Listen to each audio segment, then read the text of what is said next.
നമുക്കെല്ലാവർക്കും അറിയാവുന്നൊരു വികാരമാണ് ഭയം, അല്ലേ? ചിലപ്പോ ജോലി പോകുമോ എന്ന പേടി, അല്ലെങ്കിൽ പ്രിയപ്പെട്ടവരെ നഷ്ടപ്പെടുമോ എന്ന പേടി. ചിലപ്പോഴൊക്കെ ഒരു കാരണവുമില്ലാതെയും നമ്മളെ ഒരുതരം ഭയം പിടികൂടാറുണ്ട്. പക്ഷെ എന്താണ് ഈ ഭയത്തിന്റെ എല്ലാം യഥാർത്ഥ ഉറവിടം? ഇന്ന് നമ്മൾ ഈ ചോദ്യത്തിന് ഉത്തരം തേടി പുരാതനമായ ഒരു തത്വചിന്തയിലേക്കാണ് പോകുന്നത്. അതെ, ഇതാണ് നമ്മുടെ മുന്നിലുള്ള ഏറ്റവും വലിയ ചോദ്യം. നമ്മൾ ശരിക്കും ഭയപ്പെടുന്നത് പുറമെയുള്ള സാഹചര്യങ്ങളെയാണോ, അതോ നമ്മുടെ ഉള്ളിൽ തന്നെ ഒളിഞ്ഞിരിക്കുന്ന മറ്റെന്തെങ്കിലുമാണോ ഇതിന് കാരണം? ആയിരക്കണക്കിന് വർഷങ്ങളായി മനുഷ്യൻ ഈയൊരു ചോദ്യത്തിന് ഉത്തരം തേടിക്കൊണ്ടിരിക്കുകയാണ്. അതിശയമെന്ന് പറയട്ടെ, ഇതിനൊരു വളരെ വ്യത്യസ്തമായ ആഴത്തിലുള്ള ഉത്തരം ശ്രീമദ് ഭാഗവതം എന്നൊരു പുരാതന ഗ്രന്ഥത്തിലുണ്ട്. നമുക്ക് അതിലേക്കൊന്ന് കടന്നുചെല്ലാം. അപ്പോൾ എന്താണ് ഉത്തരം? നമ്മൾ സാധാരണയായി ചിന്തിക്കുന്ന പോലെയല്ല കാര്യങ്ങൾ. ഭയം വരുന്നത് പുറത്തുനിന്നുള്ള ഭീഷണികൾ കൊണ്ടൊന്നുമല്ല, മറിച്ച് നമ്മുടെ ഉള്ളിലുള്ള ഒരു തെറ്റിദ്ധാരണ, ഒരു വേർപിരിയലിന്റെ തോന്നൽ. അതാണ് എല്ലാ ഭയങ്ങൾക്കും പിന്നിലെ യഥാർത്ഥ കാരണം. ഈ തത്വചിന്ത മുന്നോട്ട് വെക്കുന്ന പ്രധാനപ്പെട്ട ആശയം ഇതാണ്: നമ്മൾ നമ്മുടെ യഥാർത്ഥ ഉറവിടത്തിൽ നിന്ന് ഒറ്റപ്പെട്ടു പോയി എന്നൊരു തോന്നൽ നമുക്കുള്ളിലുണ്ട്. ഈയൊരു അസ്തിത്വപരമായ ഏകാന്തതയാണ് പല രൂപത്തിൽ ഭയമായി പുറത്തേക്ക് വരുന്നത്. ഈ വേർപിരിയലിന്റെ മിഥ്യാബോധത്തിന് അവരൊരു പേരും നൽകുന്നുണ്ട്: മായ. ഇത് ശരിക്കും യാഥാർത്ഥ്യത്തെ മറയ്ക്കുന്ന ഒരുതരം ആത്മീയ തിരശ്ശീല പോലെയാണ്. അത് നമ്മളെ തെറ്റിദ്ധരിപ്പിക്കുകയും നമ്മുടെ യഥാർത്ഥ സ്വഭാവത്തിൽ നിന്ന് അകറ്റി ഭയത്തിലേക്ക് തള്ളിവിടുകയും ചെയ്യുന്നു. ഇത് ഒറ്റയടിക്ക് സംഭവിക്കുന്നൊരു കാര്യമല്ല കേട്ടോ. ഒരു ചങ്ങലയിലെ കണ്ണികൾ പോലെ 4 ഘട്ടങ്ങളിലൂടെയാണ് ഈ അകൽച്ച അവസാനം നമ്മുടെ ഉള്ളിൽ ഭയമായി മാറുന്നത്. ആദ്യം ഉറവിടത്തിൽ നിന്ന് അകലുന്നു, പിന്നെ നമ്മൾ ആരാണെന്ന് മറന്നുപോകുന്നു. ഈ കാണുന്ന ശരീരമാണ് ഞാൻ എന്ന് പൂർണ്ണമായി വിശ്വസിക്കുന്നു. അതോടുകൂടി ഭയം നമ്മളെ കീഴ്പ്പെടുത്താൻ തുടങ്ങും. ഓക്കെ, ഇതെല്ലാം കേൾക്കുമ്പോൾ സ്വാഭാവികമായും ഒരു ചോദ്യം വരും: നമ്മുടെ അറിവില്ലായ്മ കൊണ്ടാണ് ഭയമുണ്ടാകുന്നതെങ്കിൽ ശരിയായ അറിവ് നേടിയാൽ മാത്രം പോരെ അതിനെ മറികടക്കാൻ? നമ്മുടെ ബുദ്ധി ഉപയോഗിച്ച് ഇതിനെ തോൽപ്പിക്കാൻ പറ്റില്ലേ? ഇതൊരു വളരെ നിർണായകമായ ചോദ്യമാണ്. കാരണം പല തത്വചിന്തകളും അറിവിനാണ് ഊന്നൽ നൽകുന്നത്. പക്ഷെ ഇവിടെ ഉത്തരം അത്ര സിമ്പിളല്ല. വെറുതെ കുറെ കാര്യങ്ങൾ മനസ്സിലാക്കിയതുകൊണ്ട് മാത്രം ഈ ആഴത്തിലുള്ള ഭയം മാറില്ല എന്നാണ് പറയുന്നത്. ഭഗവത്ഗീതയിലെ വളരെ പ്രശസ്തമായ ഈയൊരു ശ്ലോകം അതിന് കൃത്യമായ ഉത്തരം നൽകുന്നുണ്ട്. നമ്മളെ ഭ്രമിപ്പിക്കുന്ന ഈ മായയുടെ ശക്തി വളരെ വലുതാണ്.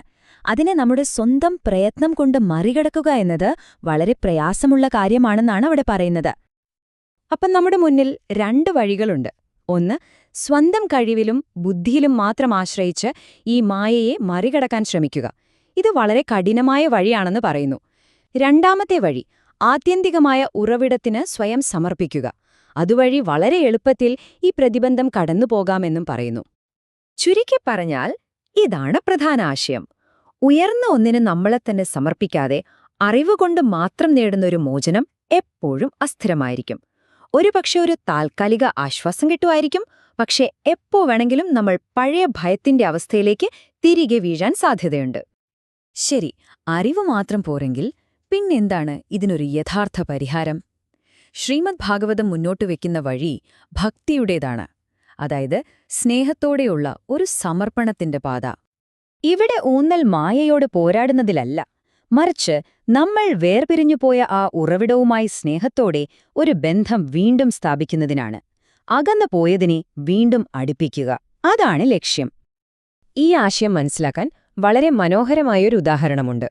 സൂര്യനെ മേഘങ്ങൾ മറയ്ക്കുമ്പോൾ ലോകത്തുള്ള ഒരു ശക്തിക്കും ഒരു യന്ത്രത്തിനും ആ മേഘങ്ങളെ നീക്കാൻ കഴിയില്ല. പക്ഷേ സൂര്യൻ സ്വയം ഒന്ന് തെളിഞ്ഞാൽ മതി, ആ മേഘങ്ങൾ തനിയെ ഇല്ലാതായി പോകും. അതുപോലെ മായയെ ഉണ്ടാക്കിയ ശക്തിക്ക് മാത്രമേ അതിനെ പൂർണ്ണമായി ഇല്ലാതാക്കാനും കഴിയൂ. ഒരു കാര്യം വളരെ വ്യക്തമാണ്: ഇതൊരിക്കലും ഒറ്റയ്ക്ക് നടന്നു തീർക്കേണ്ട ഒരു യാത്രയല്ല. ശരിയായ മാർഗനിർദ്ദേശം ഈ വഴിയിൽ അത്യാവശ്യമാണ്. അതുകൊണ്ടാണ് ഒരു ആത്മീയ ഗുരുവിന്റെ പ്രാധാന്യം ഇവിടെ എടുത്തു പറയുന്നത്.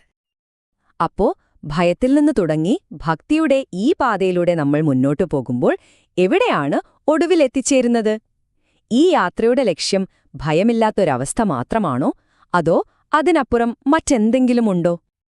ഇവരെയാണ് ഏറ്റവും പ്രധാനപ്പെട്ട കാര്യം വരുന്നത്. നമ്മുടെ ലക്ഷ്യം ഭയം എന്ന നെഗറ്റീവ് വികാരത്തെ ഇല്ലാതാക്കുക എന്നത് മാത്രമല്ല, ആനന്ദം എന്ന പോസിറ്റീവ് വികാരത്തെ, അതായത് യഥാർത്ഥ സന്തോഷത്തെ കണ്ടെത്തുക എന്നതാണ്. നമ്മളെല്ലാവരും യഥാർത്ഥത്തിൽ തേടുന്നതും ആ ആനന്ദം തന്നെയല്ലേ? ഇത് 2 തരം മോചനങ്ങളെക്കുറിച്ചുള്ള വ്യത്യാസം കൃത്യമായി കാണിച്ചു തരുന്നു. ഒന്ന്, കേവലം ഈ ലോകത്തിലെ ദുരിതങ്ങൾ അവസാനിക്കുന്ന ഒരു തരം ശൂന്യമായ അവസ്ഥയാണ്. പക്ഷെ ഭക്തിയുടെ പാത നമുക്ക് വാഗ്ദാനം ചെയ്യുന്നത് അതല്ല. അത് അറിവും നിലനിൽപ്പും ഒരിക്കലും തീരാത്ത ആനന്ദവും നിറഞ്ഞ ഒരു സജീവമായ ജീവിതമാണ്. അപ്പോൾ നമ്മൾ ഇതിൽ നിന്ന് മനസ്സിലാക്കേണ്ട പ്രധാന ആശയം ഇതാണ്.